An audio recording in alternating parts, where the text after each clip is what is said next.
I came home early from my business trip and found my fiancée's car in the driveway next to my brother's truck. Weird. They barely tolerated each other. I'd been dating Celeste for 3 years. We'd been engaged for 4 months. In all that time, she and my brother had maybe exchanged 20 sentences total. She thought he was immature. He thought she was uptight. Their interactions at family dinners were polite at best, icy at worst. So why was his truck here on a Tuesday afternoon? I sat in my rental car for a minute, engine idling. The flight from Denver had been delayed twice, and I'd been fantasizing about my own bed for 6 hours. My key card hadn't worked at the hotel, so the conference organizers put me in a room 2 floors down. That's why I'd left early. Nothing sinister about it. I walked up the porch steps slowly. Through the front window, I could see movement in the living room. 2 figures, close together. My heart started doing something strange. Not racing exactly, more like stuttering, like it couldn't decide whether to speed up or stop entirely. I opened the front door. Celeste was sitting on the couch, her face buried in her hands. My brother stood near the fireplace, arms crossed. When they heard the door, both of them froze. "You're back," Celeste said. Her voice cracked. "Flight got canceled,"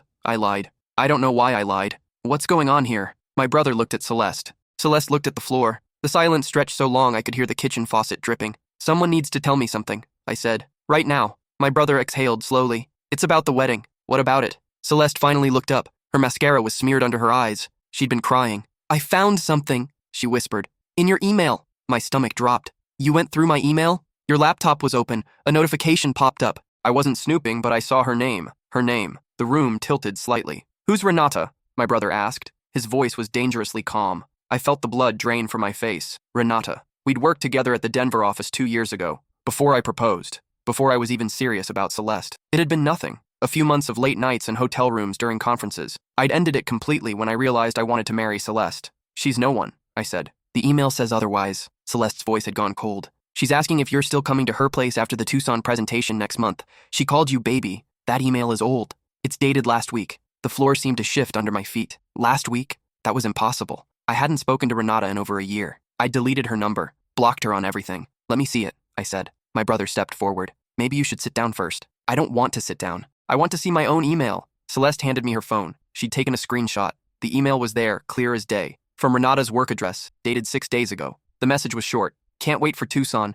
Miss you, baby. Your room or mine this time." But I hadn't sent anything. I hadn't received anything. This email didn't exist in my inbox. "This isn't real," I said slowly. "Someone's setting me up." My brother laughed bitterly. "That's your defense? Someone hacked your email to send fake messages from your ex?" "She's not my ex. We were never—" I stopped. Wrong move. Celeste's eyes had gone wide. "Never what?" she asked quietly. "Never official? Never serious? What exactly were you never with her?" I couldn't breathe. Everything was spiraling. I needed to think, but my brain felt like it was filled with static. That's when my phone buzzed in my pocket. A text from an unknown number. I pulled it out and read the message. My blood went cold. "Who is it?" my brother asked. I looked up at him, then at Celeste, then back down at my phone. The text read, "Did you really think I'd let you marry her? This is just the beginning." My hands were shaking. I turned the phone around so they could both see the screen. Celeste's face went pale. My brother uncrossed his arms and took a step closer. "What the hell?" he muttered. "I told you," I said. "Someone's setting me up." "This isn't Renata. Someone is doing this." Celeste stood up from the couch.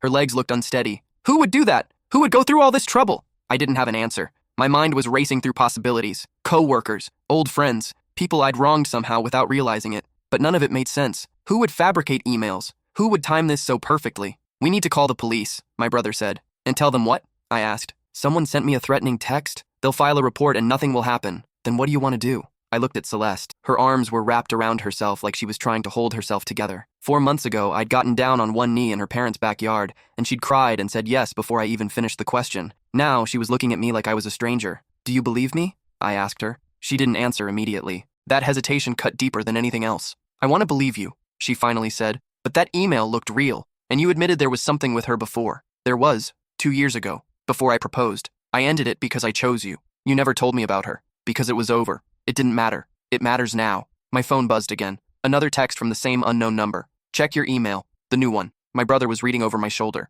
"Don't," he said. "Don't engage with whoever this is." But I was already pulling up my email app. There it was at the top of my inbox. A new message. This time, from my own email address to Renata, sent 3 minutes ago. The subject line read, "Can't wait to see you." I opened it. The message was brief. "Celeste is getting suspicious. We need to be more careful. Delete this after reading. Love you." "I didn't write that," I said. "I didn't send that. Someone has access to my account." Celeste was reading over my other shoulder now. When she finished, she stepped back. "Someone has access to your email," she repeated flatly. "Someone is sending messages pretending to be you, to a woman you used to sleep with. And this is all just a coincidence. It's not a coincidence. It's deliberate. Someone is trying to destroy us. Why? Why would anyone do that? I didn't know. I genuinely didn't know. My brother pulled out his own phone. I'm calling the cops. This is harassment at minimum. Maybe stalking. Wait, I said. Let me think. Think about what? Someone is messing with your life. You need to document this officially. He was right. I knew he was right. But something was nagging at me. The timing, the precision. Whoever was doing this knew my schedule, knew I was in Denver, knew about Renata, knew enough to make it all look believable. This wasn't random. I need to call Renata, I said. Celeste's jaw tightened. Absolutely not. She might know something. If someone is using her email address too, she might have noticed something strange. A password reset, unusual activity, something. Or she's the one doing this. I shook my head. Renata wouldn't do this. She moved to Seattle 8 months ago.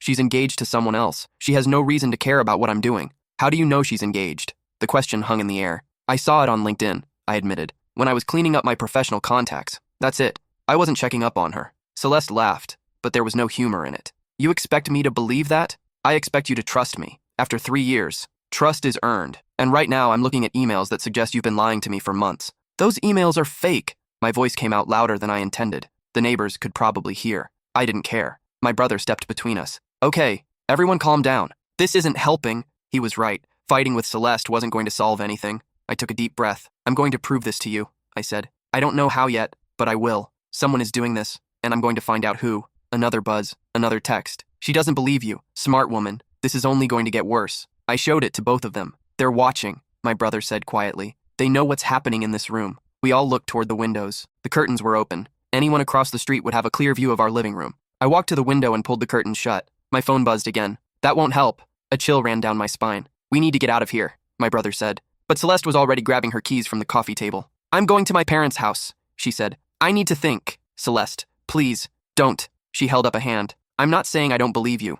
I'm saying I need space. I need to process this without you standing right there looking at me like that. Like what? Like I'm the bad guy for having doubts. She walked to the door. I wanted to stop her, but my brother's hand was on my arm. Let her go, he said quietly. She needs time. Celeste paused at the door. Figure this out, she said without turning around. Figure out who's doing this and why. Because if you can't, I don't think I can marry you. The door closed behind her. I stood in the middle of my living room staring at the space where she'd been. My brother exhaled. Okay, let's think about this logically. Who has access to your email? Who knows about Renata? Who would benefit from destroying your relationship? I rubbed my temples. I don't know. I genuinely don't know. Start with the obvious. Co-workers. Anyone at the Denver office who might have a grudge. I haven't worked in Denver for over a year. I transferred to the Chicago office when Celeste and I got serious. What about Renata's new fiancé? Maybe he found out about your history and decided to get revenge. Revenge for what? An old fling that ended before he was even in the picture? Some people are possessive. Maybe he wanted to make sure you stay away from her permanently. It seemed far-fetched,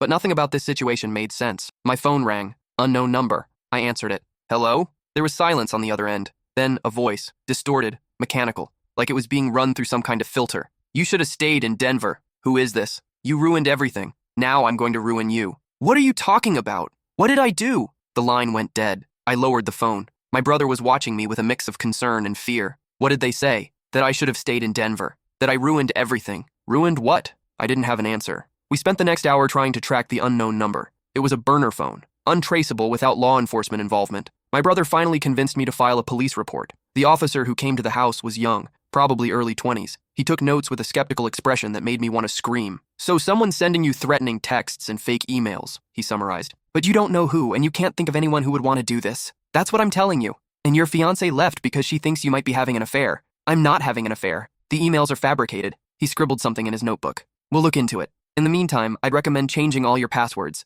enable 2-factor authentication, and maybe consider counseling for you and your fiancé. Counseling? Relationship stress can sometimes manifest in someone is stalking me and you're suggesting therapy? My brother stepped in before I could say something I'd regret. Thank you, officer. We appreciate you coming out. After the cop left, I slumped onto the couch. That was useless, I muttered. We knew it would be. But now there's a paper trail. If this escalates, we have documentation. If this escalates, we need to assume it will. That night, I stayed at my brother's apartment. I couldn't sleep in my own house. Every creak, every shadow felt threatening. I kept my phone next to my pillow, waiting for another message. It came at 3:47 a.m. Can't sleep? Neither can I. I've been thinking about everything you took from me. I didn't respond. I just stared at the screen until my eyes burned. The next morning, I called in sick to work. My boss sounded annoyed, but I didn't care. I had bigger problems. I started making a list. Everyone who knew about Renata, everyone who had access to my work email, Everyone who might have a reason to want my life destroyed. The list was distressingly short. My brother had to go to work, so I spent the day alone in his apartment, going through old emails, old texts, trying to find any clue. Around noon, my phone rang. A number I recognized. Renata. I hesitated, then answered. I just got the strangest email, she said without preamble. From you. Except it wasn't from you, was it? No. Someone's been sending fake emails from my account. They used my address, too, to send something to you. Something I definitely did not write.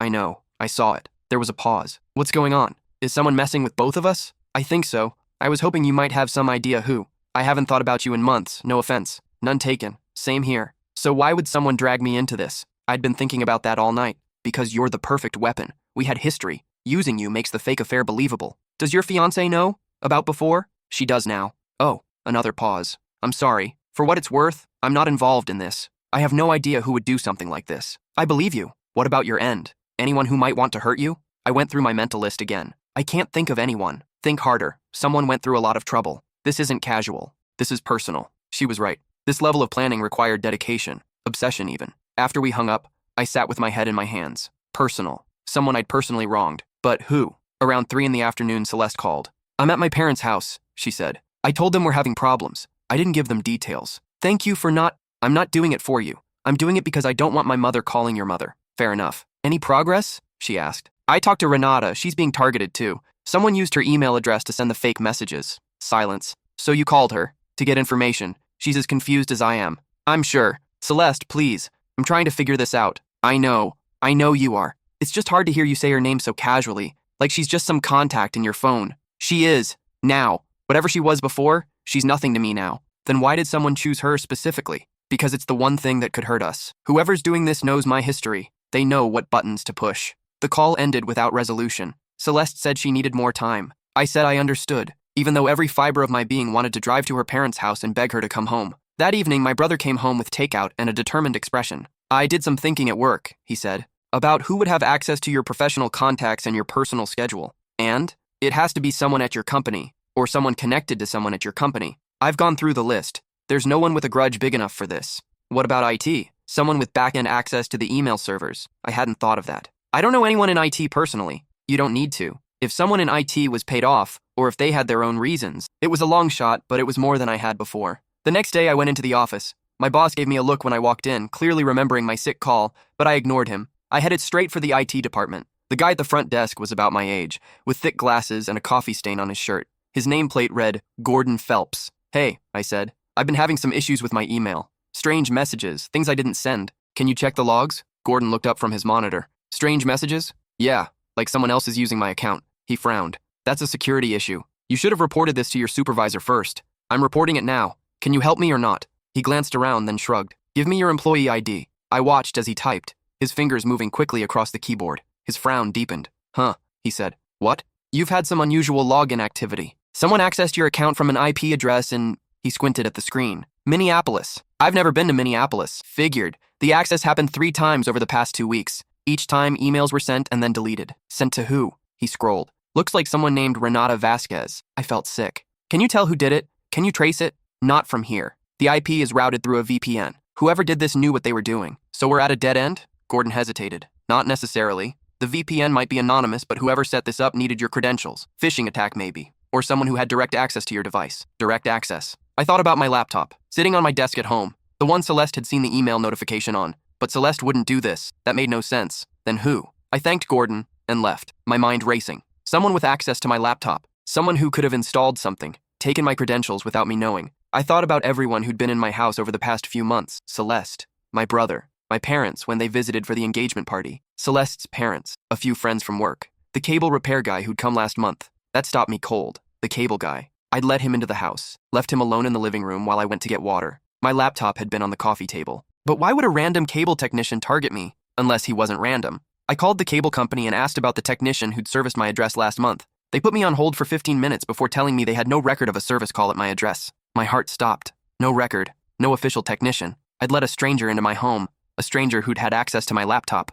I called my brother immediately. We need to go back to the house, I said. I think I know how they got in. We swept through the entire house. My brother found the first device behind the living room bookshelf. A small black box, no bigger than a matchbook, with a blinking light. Camera, he said grimly. We found 3 more. One in the kitchen, pointed at the back door. One in the bedroom, angled at the bed, one in my home office, focused on my desk. Whoever was doing this had been watching me for weeks. The police came again. This time, they took it more seriously. The devices were collected as evidence. Fingerprint text dusted surfaces. A detective asked me question after question about the fake cable technician. "Describe him again," she said. Detective Marlene Okonkwo, according to her badge. She was in her 40s, with sharp eyes that missed nothing. White male, maybe early 30s. Brown hair, regular height. Nothing memorable. He had a uniform and a work van. "Did you see a name on the uniform?" "It said the cable company's name. That's all I noticed." "Did he give you any paperwork?" I thought back. "He did. A service receipt." I threw it away. Detective Okonkwo made a note. "We'll check trash records, see if it's still in the system." After they left, my brother and I sat in the violated shell of my home.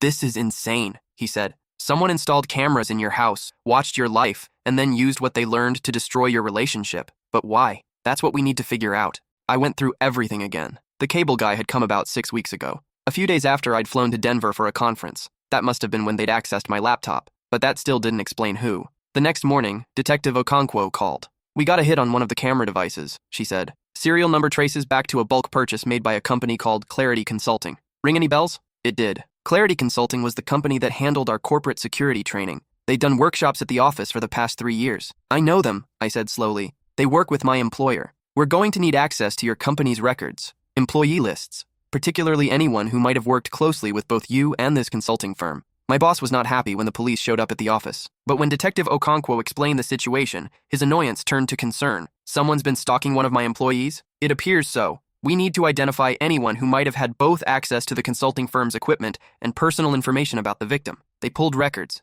meeting schedules, attendee lists for the security workshops, and that's when I saw the name, Dmitry Lasko. I'd completely forgotten about him. Dmitry had joined the company about 2 years ago, right around the time I was ending things with Renata. He'd been assigned to my team for a special project. Quiet guy, kept to himself, did his work without complaint. Then, about 18 months ago, there'd been an incident. Dmitry had developed an obsession with Renata. He'd never met her in person, but he'd seen her on a video call we'd had with the Denver office. After that, he'd started researching her, found her social media, started sending her messages. Harmless at first, then increasingly intense. Renata had reported it to HR. Dmitry was given a formal warning and mandatory counseling. He'd seemed fine after that. Apologetic, even. 6 months later, he was quietly let go during a round of layoffs. Budget cuts, they said. But everyone knew the truth. I hadn't thought about him since. "Dmitry Lasko," I said to Detective Okonkwo. "He used to work here. He was obsessed with the woman someone is using to frame me." The detective's eyes sharpened. "Tell me everything." I did. About the video call, the messages, the HR complaint, the layoff. "He blamed you,"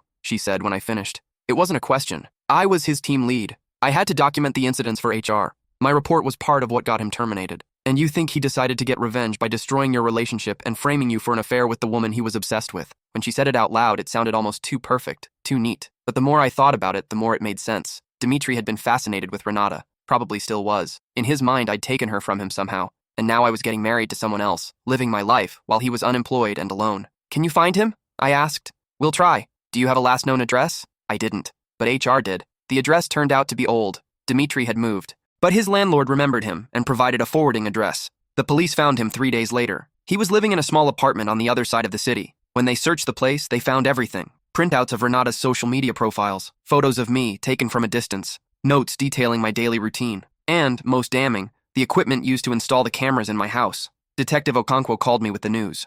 "We got him. He's in custody. He's not talking, but we have enough physical evidence to charge him." I thanked her. Then I sat down and called Celeste. "They caught him," I said. "It was a former co-worker, someone I barely knew. He was obsessed with Renata and blamed me when he lost his job." Celeste was quiet for a long moment. "So it really was all fake," she said finally. "The emails, everything. And you never—" She trailed off. "I never cheated on you. I never would." She started crying. I could hear it through the phone. "I'm so sorry," she said. "I should have believed you. I should have trusted you. You had every reason to doubt. The evidence looked real. Anyone would have questioned it. But I'm supposed to be different. I'm supposed to know you. You do know me. You just got thrown into an impossible situation." She sniffled. "Can I come home?" "You're always welcome home. It's your home too." She was there within the hour. When she walked through the door, she stopped and looked at the spots where the cameras had been hidden. The police had removed them, but the memories remained. "He was watching us," she whispered. "All this time. He was. But it's over now." She fell into my arms. We stood there for a long time, holding each other, not speaking. The trial came 4 months later. Dmitry's lawyer tried to argue mental illness, diminished capacity, and maybe there was something to that. But the judge wasn't sympathetic. The planning involved, the sustained effort over weeks and months, suggested someone who knew exactly what he was doing. He got 5 years. Not enough, in my opinion, but something. Celeste and I postponed the wedding, not because of doubt, but because we needed time to heal, to rebuild the trust that had been shaken. We went to couples counseling, talked through everything, the old relationship with Renata, why I'd never mentioned it, how it felt to be suspected of something I hadn't done. I understand why you didn't tell me about her, Celeste said one night. It was over. It didn't seem relevant. It wasn't relevant until someone made it relevant. I should have asked more questions. Before we got engaged, about your past, would it have changed anything? She thought about it. No, I still would have said yes, but I would have been prepared. If this had happened and I'd already known, maybe I wouldn't have panicked. Or maybe you would have panicked more. She smiled slightly. Maybe. The wedding happened 8 months later, smaller than originally planned, just family and close friends. My brother was my best man. He'd been there through everything, never judging, always helping. In his speech, he didn't mention Dimitri or the cameras or the fake emails. He talked about the day I'd met Celeste, how I'd called him that night, giddy like a teenager, saying I just met the woman I was going to marry. He was right, my brother said, raising his glass. And he's never been more right about anything in his life. Celeste squeezed my hand under the table. That night, after the reception,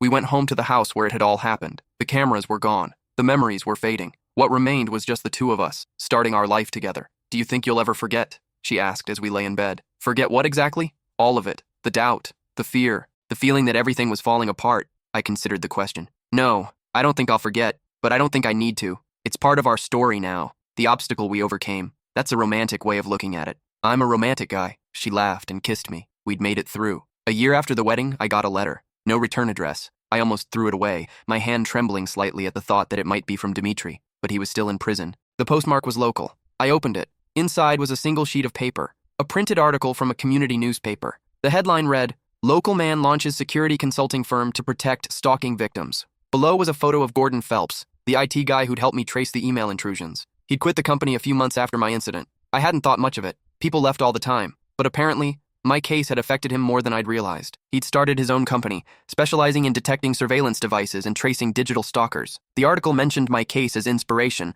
though no names were used. At the bottom of the paper, someone had written in blue ink, "Thank you for coming to me that day. Your case changed my career." I found Gordon's new company online and gave him a call. "I got your letter," I said. "I'm glad something good came out of it. More than good. I've helped dozens of people since then. People who thought they were going crazy. People who knew something was wrong but couldn't prove it. That's incredible. It was all because you walked into my office that day. Most people would have given up. You kept pushing. I hadn't thought of it that way. To me, I'd just been desperate. But maybe desperation and determination looked the same from the outside. If you ever need anything," Gordon said, "reach out. I owe you." We still exchange Christmas cards. His company grew. He was featured in a national magazine last year, talking about the rise of technology-enabled stalking and how victims could protect themselves. Sometimes, out of nowhere, I think about Dimitri, wonder what goes through his mind in his cell, whether he feels remorse, whether he still thinks about Renata. I try not to dwell on it. Last month, Celeste and I found out we're expecting a girl, according to the ultrasound. We've already started arguing about names. She wants something classic. I want something unique. We'll probably compromise on something in the middle. The nursery will be in the room that used to be my home office, the same room where Dimitri had installed one of his cameras. We've repainted it, replaced the furniture. It doesn't feel like the same space anymore. My brother comes over every Sunday for dinner. He and Celeste still have their disagreements, but they've developed a grudging respect for each other. She admits he was there for me when it counted. He admits she's tougher than he gave her credit for. At our last dinner, he raised his glass in my direction. "To surviving the worst year of your life and coming out the other side." I clinked my glass against his. "To surviving," I agreed, "and to never taking anything for granted." Celeste rested her hand on her stomach, where our daughter was just starting to kick. "To the future," she added. We drank to that. The thing about crises is that you don't choose them. They choose you. They appear without warning and upend everything you thought you knew. But they also reveal things, who you really are, who the people around you really are. I learned that I could fight, that when everything pointed to my guilt, I could stand my ground and search for the truth. I learned that my brother, despite all our arguments over the years, would drop everything to help me. I learned that Celeste, despite her doubts, loved me enough to stay, to listen, to eventually believe. And I learned that evil can come from unexpected places. A quiet coworker you barely noticed, a grudge you never knew existed, a moment of rejection that festered into obsession. We can't control what others do to us. We can only control how we respond. I responded by rebuilding, by choosing trust over fear, by making a life with the woman I love, in the house where someone tried to destroy us. Every morning I wake up next to Celeste and remember how close I came to losing her. Not because of anything I did, but because of the story someone else tried to write for us. We rejected that story. We wrote our own. And now, with a baby on the way and years stretching out ahead of us, I know that whatever comes next, we'll face it together. The text stopped when Dimitri was arrested. The email stopped. The feeling of being watched faded over time. But sometimes late at night, I still check my phone, still half expect to see that unknown number pop up with another threat. Old habits die hard. The fear isn't as sharp as it used to be. It's more like a shadow, something that follows me but doesn't control me. Celeste understands. She has her own shadows. The memory of looking at those emails and believing, even for a moment, that our relationship was a lie. We talk about it. That's the key. We don't pretend it didn't happen. We don't sweep it under the rug and hope it stays buried. We acknowledge it. We process it. And then we move forward. That's what surviving looks like, I've learned. Not forgetting, not erasing, just continuing. One foot in front of the other. One day at a time. Until the days turn into years and the years turn into a life. A real life. The one we were always meant to have. I still think about that first text sometimes. The one that started everything. Did you really think I'd let you marry her? This is just the beginning. He was right that it was the beginning, but not in the way he intended. It was the beginning of the hardest period of my life, but also the beginning of understanding what mattered, what was worth fighting for. I would do it all again if I had to.